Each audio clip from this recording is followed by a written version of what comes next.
Hi there, my name's Caitlin Bandy and this is my channel BandysBooks, and today is Tuesday, so we're here with a Tag Tuesday video, and today we're going to be doing the Dear Publishing tag.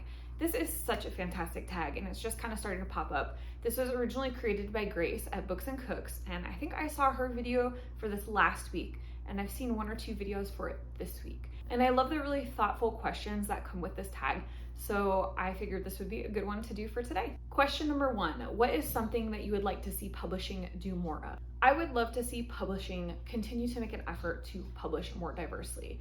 I think that in some genres, this is already happening a little bit more frequently. I would say certainly like in memoir and contemporary fiction, and even just kind of starting in fantasy. We're starting to see a focus on more diverse publishing, and we're hearing from a lot more broad group of voices, which I really appreciate. But I think in a lot of genres, there's still a long way to go. I'd love to see more diverse horror. I would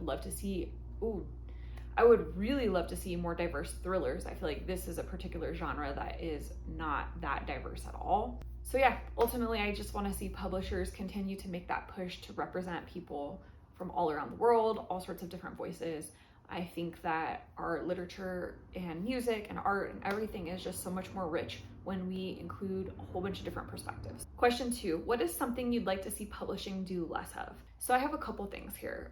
First thing I would like to see publishing do less of is publishing books at different times, like in the US and the UK. It's extremely frustrating sometimes. I kind of notice this more around like the award season. So right now, for example, I'm looking at the books that are nominated for the Booker Prize, and they're already getting rave reviews over in the UK and already published over there.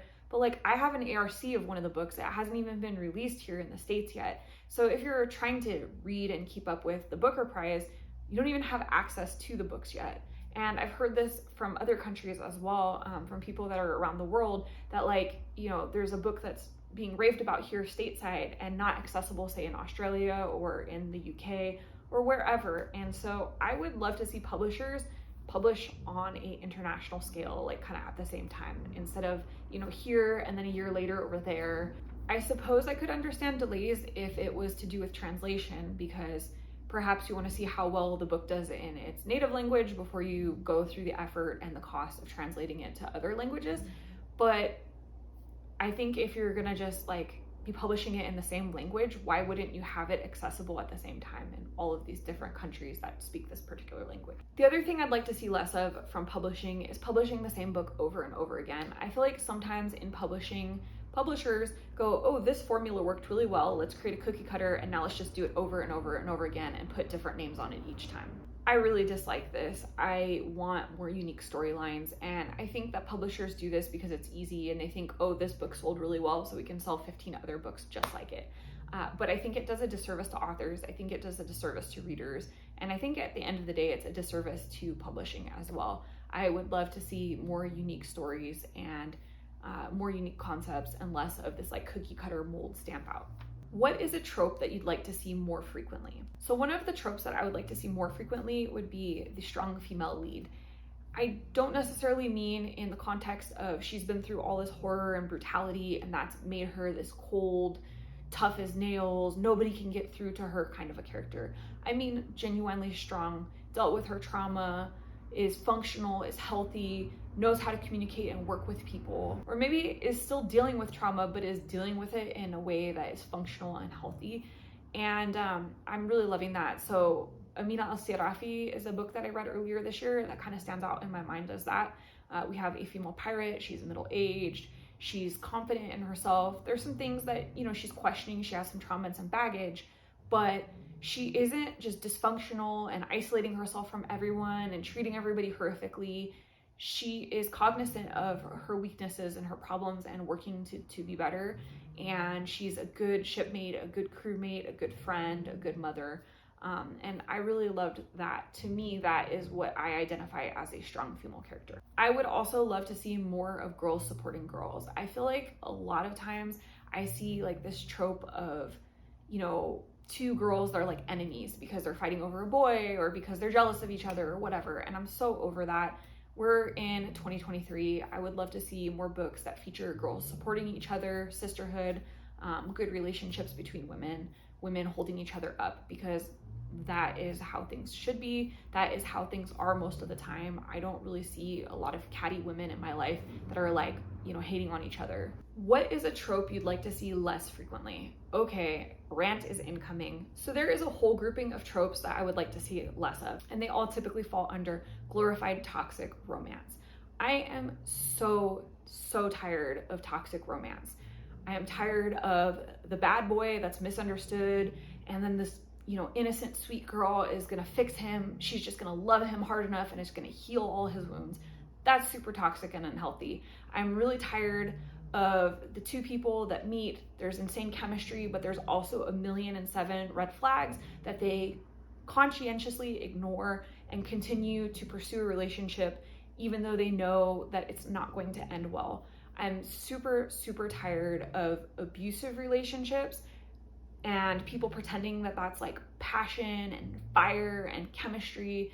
Like, no, you're just being abusive. Hitting somebody or abusing somebody is not chemistry, is not passion, and portraying it as such is dangerous. I feel really strongly in particular about this towards young adult fiction. As adults, like if you want to read a romance where somebody is getting beat up by their partner or being abused by their partner or in a really toxic scenario, I guess that's your choice. I still think it's really icky and I still wish publishing would do less of it. But I guess I would say that if I had to focus on something, I wish that they would do it specifically, like not at all in young adult books. I think it's very dangerous to publish books that are geared for like 14 to 18 or early 20s and send a message that like, if you just love someone hard enough, you'll be able to overcome everything. Like, no, if your partner is beating you, you can't love them hard enough to fix that. If your partner is gaslighting you and manipulating you and being a narcissist, you can't love them hard enough to fix that. People have trauma and people have reasons they end up the way that they are, and that is true. There is value in understanding that, but that doesn't mean that you should be a punching bag or accept somebody's toxic behavior. You can encourage them to go get help, but you can encourage them to do that from a safe distance. You can say, hey, I care about you as a person, but unfortunately I care about myself more, and I'm unwilling to tolerate this toxic behavior, but I do hope that this breakup here will encourage you to go get the help that you clearly need. Next question is, what is a change that you'd like to see in kids' books?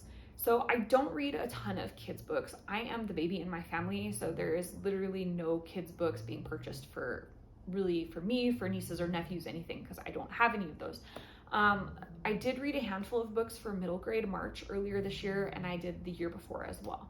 So a thing that I noticed during my middle grade reading was that the books that were the best, that I thought did really well, that seemed to receive a lot of awards, really good feedback, were the books that dealt with difficult themes, difficult topics, were a little more complex.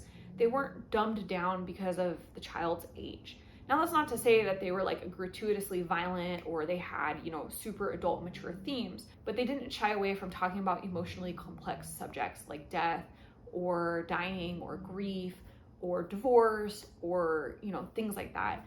I think that children are very smart, and I think we do them a disservice when we dumb books down for them. I think kids can understand and are capable of dealing with a lot more complex stuff than we give them credit for. Oftentimes, I think having emotionally complex children's books are good opportunities for kids to A, come to understand complex emotions and complex subjects.